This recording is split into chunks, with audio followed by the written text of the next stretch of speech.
तो मार्केट यहाँ से एक बार ही से ही ऊपर दौड़ता है।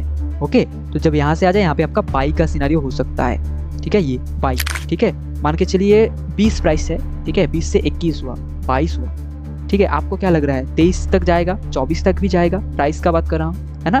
तो आपने एंट्री ले लिया 23 में। अगर मैं बताऊँ एसएल हमारा रहेगा 2 पॉइंट का, ठीक है, सपोर्ट के नीचे, एंड टारगेट रहेगा हमारा 20 या 30 पॉइंट। ठीक है, ये परसेंटेज में आप कैलकुलेट कर सकते हैं कितना परसेंटेज का होता है। हेलो दोस्तों, अगर आप स्विंग ट्रेडिंग करते हैं एंड स्विंग ट्रेडिंग में अब तक आपने ये देखा होगा जब आप एंट्री लेते हैं, एंट्री एग्जिट पोजीशन आपका बहुत हद तक गलत हो जाता है ना। तो आज के ये वीडियो में हम लोग डिस्कस करने वाले हैं कौन से एंट्री पोजीशन आपके लिए सही बनता है। और आपने ये ज़रूर नोटिस किया होगा जब आप एंट्री लेते हैं, मान के चले किसी एक स्टॉक में एंट्री लिया आपने, एंट्री लेने के बाद मार्केट डाउन होता है स्विंग ट्रेडिंग में ऑब्वियसली, जब नीचे आता है, जब आप एग्जिट कर लेते हैं लॉस होने के बाद, मार्केट वहां से फिर से ऊपर चलने की कोशिश करता है, ऐसा होता है ना। तो ये चीज़ को आप कैसे हैंडल कर सकते हैं ये भी आज के बारे में डिस्कस करेंगे। ओके, आज का जो ये वीडियो रहेगा 3 चीज़ें यहाँ पे डिस्कस करूंगा। पहला तो एंट्री पॉइंट, एग्जिट पॉइंट, दूसरा आपका जो मेन इंपॉर्टेंट चीज़ बनता है आपका इंडिकेटर वगैरह को आप कैसे देख के स्विंग ट्रेडिंग में इंप्लीमेंट कर सकते हैं, एंड तीसरा देखेंगे सपोर्ट रेजिस्टेंस का पार्ट। ओके, जिसे देख के बहुत हद तक आप सही कर सकते हैं स्विंग ट्रेडिंग को। तो चलिए, थोड़ा लंबा होगा वीडियो, बट एक्चुअल में अगर आप लास्ट तक देखते हैं आपको रिजल्ट बहुत हद तक आपको पॉजिटिव होता हुआ दिखेगा। ओके, चलिए एक एक करके मैं आपको बताता हूँ। ओके, तो दोस्तों जैसे कि आपको मैंने बताया ऑलरेडी, ठीक है, मार्केट का कैसे आप देख सकते हैं इंडिकेटर वगैरह को। तो पहले ही मैं आपको यहाँ पे एक चीज़ बताना क्लियर कर देता हूँ। पहला मेन इंडिकेटर जो होता है, ये सेक्शन में आपको ये बताने की ज़रूरत नहीं है कहाँ से आप देख सकते हैं इंडिकेटर वगैरह को। ये सेक्शन में आके आप जस्ट लिख दीजिएगा RSI। ओके, RSI, तो यहाँ पे मिल जाएगा RSI का full form relative strength index.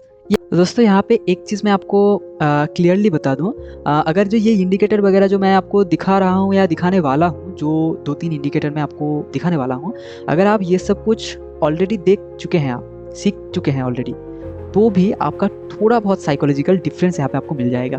तो बारीकी से बैठ के देखिए, क्योंकि हमेशा थोड़ा नॉलेज आपका यहाँ से ग्रो हो सकता है, ठीक है, अगर आप ज़्यादा यहाँ पे टाइम स्पेंड करेंगे तो चलिए एक एक करके मैं आपको समझा भी देता हूँ। चलिए, आपको मिल जाएगा पहला इंडिकेटर आपका कैसा होता है, कैसे आप इसे कर सकते हैं ये भी मैं आपको बता देता हूँ। देखिए, इसका ना 3 पार्ट होता है, कैसा पार्ट होता है और कैसे आप समझ सकते हैं, यहाँ पे पहले पेन ले लेते हैं, उसके बाद दिखाते हैं। चलिए, ये पार्ट होता है, 3 पार्ट आपका मेन होता है, ठीक है, इसे थोड़ा बड़ा करते हैं पहले। ये जो ऊपर वाला पार्ट है, ये dot dot dot dot line आपको दिख रहा होगा, ठीक है, ये डॉट डॉट वाली लाइन है, ऊपर वाला जो पार्ट है, इसे हम लोग बोलते हैं ओवर ब्रॉटेड, मतलब इसके ऊपर, इसका क्या बोलते हैं, ओवर ब्रॉटेड। नोट डाउन कीजिएगा एक एक करके। ओके, ओवर ब्रॉट, ठीक है। ओके, इसके ऊपर क्या है, इसके ऊपर बाई करना सेफ नहीं होता। जब ये प्राइस, ये जो लाइन है ना ऊपर, मतलब जब भी ये लाइन ऊपर आता है मार्केट यहाँ से डाउन होता है। देखिए, यहाँ से थोड़ा ऊपर आया फिर डाउन, है ना, ये ओवर ब्रॉटेड एरिया में है। और एक चीज़ अगर मैं बताऊँ, ये टाटा मोटर्स का ही एग्जांपल देख के ही मैं समझ आ रहा हूँ, ठीक है। ये देखिए, यहाँ पे आया फिर डाउन, यहाँ पे आया फिर डाउन, है ना, ओवर ब्रॉटेड, ये डॉट डॉट लाइन के बाहर, ठीक है। और ये ऊपर वाला लाइन को हम बोलते हैं ओवर ब्रॉटेड, ठीक है, इसको हम OBU लिखते हैं, ओवर ब्रॉटेड। नीचे वाला एरिया को क्या बोलते हैं, ओवर सोल्ड, ठीक है। ओके, लो प्राइस, ये होता है सिनारियो। ओके, एंड आप कैसे यहाँ पे करेंगे, है ना, ये इंपॉर्टेंट होता है। देखिए, RSI को आप कैसे समझ सकते हैं, ये देखिए, जब मार्केट इसका नीचे आए, ओवर सोल्डेड एरिया में चला आए, तो मार्केट यहाँ से एक बारी से ही ऊपर दौड़ता है। ओके, तो जब यहाँ से आ जाए, यहाँ पे आपका बाई का सिनारियो हो सकता है, ठीक है, ये बाई करेंगे तो बहुत हद तक ये आपका ऊपर जाके आपको प्रॉफिट दे सकता है। एंड यहाँ पे ही आपको एक और चीज़ मैं आपको बता देता हूँ, अगर आपका यहाँ पे सेलिंग का सीन है, आप अगर बेच के खेलना चाहते हैं, सेल करके खेलना चाहते हैं, तो ये जो इंडिकेटर है RSI वाला, तो ये एरिया क्या है, ओवर ब्रॉटेड, मतलब क्या, इसके बाहर जब लाइन आ जाए, यहाँ पे आपको बाई नहीं करना है, उल्टा आपको सेल करना है। अगर मैं यहाँ पे कैंडल की ही बात करके समझाऊँ आपको एक एक चीज़ को, देखिए, ये वाला एरिया, ठीक है, ये वाला एरिया एक एक करके आपको समझा भी देता हूँ। चलिए, ये वाला एरिया में ध्यान दीजिए, ठीक है, ये एरिया और ये वाला कैंडल का एरिया, ठीक है, ये कैंडल का एरिया है। तो बहुत सारे लोगों ने क्या किया था, जब ये वाला कैंडल ऊपर चला गया था, ये वाला कैंडल ऊपर गया था, यहाँ से क्या किया था, बाई किया था। और RSI कहाँ था, RSI ओवर ब्रॉटेड एरिया बाहर था। अगर मैं इसे ही थोड़ा जूम करके आपको दिखाऊं, आपको थोड़ा देखने में सुविधा होगी। ये देखिए, ये क्या है, ग्रीन कैंडल हुआ है ऊपर जाके, एंड यहाँ पे भी ओवर ब्रॉटेड एरिया में है। तो ये कैंडल जब बाहर चला गया था, जो लोगों ने इसे देख के बाई किया था, नेक्स्ट 2 दिनों तक यहाँ पे कितना ज़्यादा डाउनफॉल हो गया है। देखिए, सॉरी, ये 5 मिनट का चार्ट है, ठीक है, 5 मिनट का चार्ट में ही ये मैं आपको समझा रहा हूँ। डेली का चार्ट में भी सेम है, ठीक है, मतलब इंडिकेटर का कॉन्सेप्ट आपके पास क्लियर होना चाहिए, ओके, इंडिकेटर का सब सेम है। ये देखिए ओवरसोल्ड एरिया है, ये आपका क्या है, ओवरसोल्ड एरिया में है। ओवरसोल्ड एरिया से आपका फिर थोड़ा सा ही सही ऊपर जाना स्टार्ट किया, यहाँ से ये देखिए ये एरिया से है ना, ये बनता है आपका टाटा मोटर्स डेली का ये आरएसआई का सिनेरियो। ऊपर रहेगा तो नीचे, नीचे आएगा तो ऊपर, तो नीचे आएगा, यहाँ से आप एक बाई कर सकते हैं, मार्केट थोड़ा थोड़ा करके ऊपर जाएगा। मतलब मान के चलिए अगर आरएसआई का बात करूं मैं, आरएसआई कैसा होता है, हमेशा जब आरएसआई नीचे, बहुत नीचे, मान के चलिए अगर प्राइस बहुत नीचे आ गया तो आरएसआई भी आपका बहुत हद तक नीचे आ जाएगा। तो वहाँ से क्या ये मार्केट ऊपर नहीं चलेगा। ओवरसोल्टेड एरिया में जो लोग बोलते हैं ना, एक स्ट्रैटेजी आपने सुनी होंगे, मार्केट अगर बहुत ज़्यादा नीचे आ जाए, लो प्राइस में आ जाए, तो लो प्राइस में आपका मार्केट ऊपर चलता है। तो लो प्राइस को कैसे समझेंगे, आपका मार्केट कहाँ पे लो प्राइस में है, अगर ओवरसोल्टेड एरिया में है तो आपका लो प्राइस है। आई होप समझ में आया होगा, ये आपका लो प्राइस होता है, ठीक है। एंड हाई प्राइस हमें कैसे पता चलेगा कि हाँ ये हमारा हाई प्राइस में है, जब आपका आरएसआई ओवरब्रॉटेड एरिया में हो जाए। ओके, ये होता है 3 चीजें। हाई प्राइस को आप कैसे चेक कर सकते हैं, और भी बहुत कुछ चीजें होते हैं, बट अगर मैं इंडिकेटर का बात करूं, इंडिकेटर को आप ऐसे देख सकते हैं। ओके, अच्छा यहाँ पे क्लियरली बता दूं, इंडिकेटर देख रहे हैं सही है, बट इंडिकेटर से भी बहुत ज़्यादा इंपॉर्टेंट और भी बहुत कुछ चीज़ें होते हैं। सिर्फ इंडिकेटर को देख के कीजिएगा तो आपका मतलब लॉस भी हो सकता है, ध्यान में रखिएगा, ठीक है। और भी बहुत कुछ चीज़ जो होता है वो भी डिस्कस करने वाला हूँ। चलिए एक एक करके बारीकी से देखते रहिए, ठीक है। पहला हो गया आरएसआई। अच्छा, नेक्स्ट एक और चीज़ होता है हमारा, इंडिकेटर सेक्शन में ही आएगा, एमएसीडी को देखते रहिएगा। एमएसीडी आपको बहुत ज़्यादा मतलब इंपॉर्टेंट सी चीज़ है, ये भी आप जानते होंगे। एमएसीडी आपका कैसे काम करता है ये भी मैं आपको बता देता हूँ। चलिए, बहुत हद तक ये सेम ही काम करता है ऑलरेडी। और अगर आपको यहाँ पे एक चीज़ बता दूँ, अगर आपको कुछ भी चीज़ जानने में, मतलब कुछ भी समझने में दिक्कत आ रही है ना, रिवाइंड कर करके देख लीजिएगा। बहुत सिंपल वर्ड में बता रहा हूँ, आई होप समझ में आ रहा होगा। चलिए टाटा मोटर्स को बता देता है एक बार। टाटा मोटर्स का क्या है, ये जो टाटा मोटर्स नहीं, एमएसीडी वाला पार्ट, एमएसीडी सेम है। ये जो इसे हम हिस्टोग्राम के नाम से जानते हैं, ठीक है। मतलब हिस्टोग्राम मतलब ये से छोड़िए, जब मार्केट नीचे आ जाए ना तब ऊपर चलता है। कैसे चलता है ये भी मैं एक बार बता देता हूँ। चलिए एमएसीडी को आप कैसे समझ सकते हैं, एमएसीडी को, अच्छा moving average divergence convergence divergence, इसका फुल फॉर्म होता है एमएसीडी। अच्छा, एमएसीडी को आप कैसे देख सकते हैं ये बताता हूँ। जब भी आपका ये green green green green green फिर एक छोटा छोटा बनना स्टार्ट करे ना, तब समझ जाएगा मार्केट डाउन आना चाह रहा है, एमएसीडी।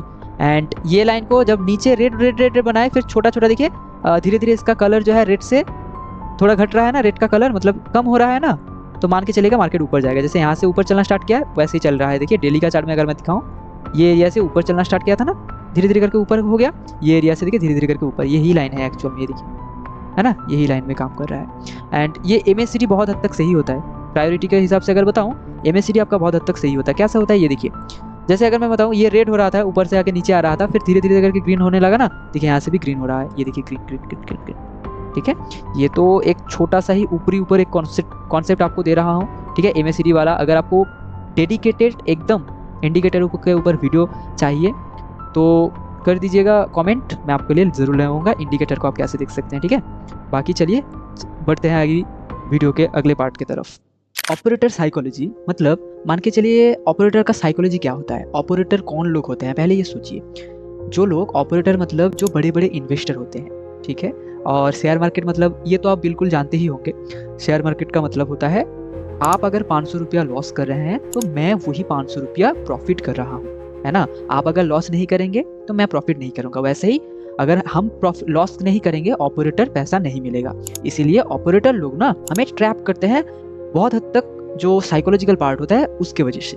कैसे, मान के चलिए मार्केट डाउन होता हुआ दिख रहा है ना, तो लोग क्या सोचेंगे, आप अगर होते, आप इमेजिन कीजिए कोई एक स्टॉक आपने देखा है, वो स्टॉक धीरे धीरे करके आपका नीचे आ रहा है ना, तो वो स्टॉक में क्या आप बाई करेंगे? बिल्कुल नहीं करेंगे, क्योंकि आपको देख के मालूम पड़ रहा है कि मार्केट अभी नीचे आ रहा है, यहाँ पे अगर एंट्री लेंगे तो ये गलत हो जाएगा, है ना। एंड उसी को अगर मैं घुमा के बताऊं, अगर किसी एक स्टॉक को धीरे धीरे करके ग्रो कर रहा है, ओके, ऊपर की ओर बढ़ रहा है, ठीक है, मान के चलिए 20 प्राइस है, ठीक है, 20 से 21 हुआ, 22 हुआ, ठीक है, आपको क्या लग रहा है 23 तक जाएगा, 24 तक भी जाएगा, प्राइस का बात कर रहा हूँ, है ना। तो आपने एंट्री लिया 23 में, मान के चलिए वो क्या था, हाई प्राइस आपने नहीं देखा, और मार्केट वहां से धीरे धीरे करके क्या होगा, डाउन होगा। रीजन क्या है, रीजन पब्लिक, आप और हम क्या होते हैं, पब्लिक लोग होते हैं, आपको साइकोलॉजिकल पार्ट नहीं पता, है ना। तो ऑपरेटर यहीं पे एक अलग साइकोलॉजी लगाता है कि मार्केट में पब्लिक एंट्री लिया है, मतलब उनका थोड़ा सा नीचे आके एसएल हिट करवाऊंगा फिर ऊपर जाऊंगा। तो आपने क्या किया, 23 में एंट्री ले लिया, है ना। 23 में एंट्री लेने के बाद मार्केट धीरे धीरे डाउन होता है ऑपरेटर साइकोलॉजी की वजह से, ये होता है कई हद तक। एंड यहाँ पे अगर एक और चीज़ बताऊँ मैं, जो मेन इंपॉर्टेंट चीज़ होता है ना, कहीं हद तक ऑपरेटर साइकोलॉजी भी बहुत इंपॉर्टेंट होता है। तो 2 ऑपरेटर साइकोलॉजी के बारे में ऑलरेडी मैंने डिस्कस कर चुका हूँ, आई बटन में शायद आपको दिख रहा होगा, वो वीडियो एक बार ज़रूर देख लेना ये वीडियो देखने के बाद, ठीक है, क्योंकि ये वीडियो बहुत इंपॉर्टेंट होने वाला है प्रॉपर एकदम से। ओके, स्विंग ट्रेडिंग का एंट्री पोजीशन, ये तो पहला एक चीज़ मैंने बता दिया, हायर प्राइस वाला, ठीक है, मतलब बहुत ज़्यादा प्राइस में होगा तो मार्केट में बाई करना सही नहीं बनता। अब क्यों नहीं बनता, डीपली देखने के लिए आपको ये वीडियो देखना पड़ेगा। ओके, तो दोस्तों अभी हम लोग आ चुके हैं एकदम वीडियो के मेन पार्ट, जो कि होता है स्टार्टिंग जहाँ से किया था, एंट्री पोजीशन, एग्जिट पोजीशन। देखिए 3 चीज़ों बताया आपको, सपोर्ट रेसिस्टेंस अभी बताना बाकी है ना। सपोर्ट रेसिस्टेंस को कैसे देख के आप एंट्री एंड एग्जिट पोजीशन बना सकते हैं। तो एग्जांपल के तौर पे यहाँ पे मैं ITI LTD को लेता हूँ। ITI LTD आप लोगों को पता होगा, अभी बहुत ज़्यादा लोगों को ट्रैप कर रहा है। क्यों कर रहे हैं वो भी मैंने वीडियो में बताया, आई बटन में दिया होगा, देख लीजिएगा, ठीक है। एग्जाम्पल के तौर पर ये बताता हूँ, अगर आपने बहुत सारे लोग क्या करते हैं मालूम है, मार्केट ऊपर बढ़ रहा है, ऊपर बढ़ रहा है, ऊपर जा रहा है देख के यहाँ पे बाई कर लेते हैं। तो यहाँ से क्या होगा, मार्केट डाउन हो गया, डाउन हो गया, डाउन हो गया, और यहाँ पे एग्जिट कर लिया, मार्केट ऊपर भाग गया। मतलब जब एंट्री लेते हैं तब मार्केट डाउन आता है, जब एग्जिट कर लेते हैं ये एरिया से मार्केट ऊपर चला जाता है। और अगर मैं इसी को घुमा के बताऊं, अगर आपने ये एरिया में बाई किया होता, मार्केट आपका प्रॉफिट में ले जाता है ना, और ये एरिया में आपने गलत एंट्री लिया, क्योंकि आपको ये पता नहीं है ना। चलिए, तो दोस्तों वीडियो के मिडिल में ही मैं आपको एक और चीज़ बताना चाहूँगा, सपोर्ट रेसिस्टेंस जो अभी मैंने दिखा रहा हूँ, ठीक है।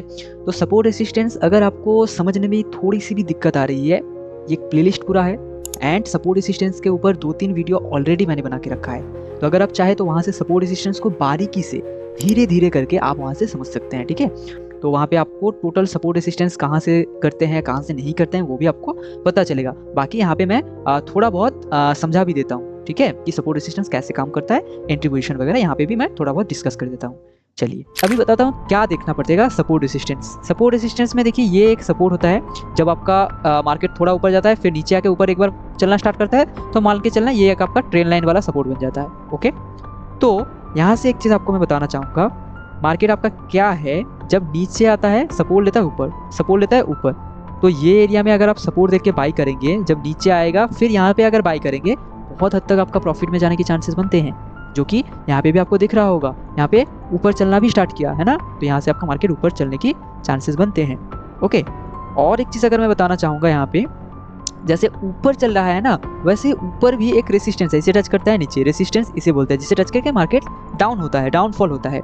इसे टच किया नीचे, है ना, इसे टच किया नीचे, तो यहाँ से भी कहीं हद तक डाउनफॉल होने के चांसेस होते हैं। कहाँ तक, ये लाइन तक, फिर यहाँ पे आएगा बाई करेंगे। अभी बताता हूँ स्टॉप लॉस कहाँ पे होगा। स्टॉप लॉस आप छोटा, एसएल को आप कैसे छोटा बना सकते हैं, और बताऊंगा कौन से स्टॉक आपके लिए सही बनते हैं, कौन से स्टॉक आपके लिए सही नहीं भी बनता है, ठीक है। देखिए जैसे कि बताओ ITI LTD का, ITI LTD अगर मार्केट नीचे नीचे आते आते आते ये एरिया को टच करता है, तो यहाँ से आपका क्या है, अगर मार्केट जाएगा ये ऊपर तक आएगा। देखिए अच्छे से मैं आपको समझा देता हूँ एक चीज़ को, इसे थोड़ा सा डिलीट करते हैं, डिलीट नहीं ये करते हैं। चलिए क्या है क्या नहीं है अच्छे से समझिए, नहीं तो आपका लॉस कभी कम नहीं हो सकता, ठीक है। धीरे धीरे ही बता रहा हूँ। मार्केट आपका यहाँ से जब नीचे आएगा, ये लाइन को टच करते मार्केट ऊपर चलता है, यहाँ पे टच किया ऊपर, है ना, यहाँ पे टच किया ऊपर। ओके, तो नेक्स्ट जब यहाँ पे आएगा मार्केट, यहाँ से क्या होगा, ऊपर जाने के चांसेस बनते हैं। और एक चीज़ बताता हूँ, जब भी मार्केट ऊपर चलता है, ये ऊपर वाला ब्लैक लाइन को टच करे बगैर मार्केट नीचे नहीं आता। जैसे यहाँ पे टच किया डाउन, यहाँ पे टच किया डाउन, यानी यहाँ से थोड़ा ऊपर गया था, बट एक साइकोलॉजी की वजह से ये मार्केट डाउन फिर आ रहा है। ओके, तो नीचे आते आते आते मार्केट यहाँ पे जब टच करेगा, अगर आप ये एरिया में बाई करते हैं, ठीक है, तो आपका टारगेट कहाँ तक होगा, ये ऊपर एरिया तक होगा, बहुत बड़ा, यहाँ से आप बहुत ही बड़ा होगा।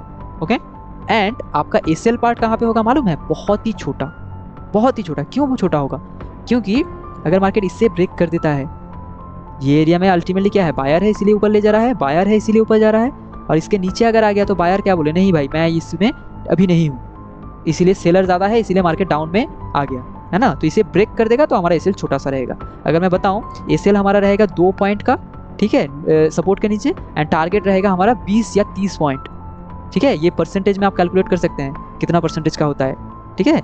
बहुत रेशियो आप देखिए ना, लॉस, स्टॉप लॉस रहेगा आपका 2 पॉइंट का, और टारगेट रहेगा आपका 30 से 40 पॉइंट का, मतलब कितना ज़्यादा होता है ये आप समझ के देखिए, है ना, ये होता है साइकोलॉजी।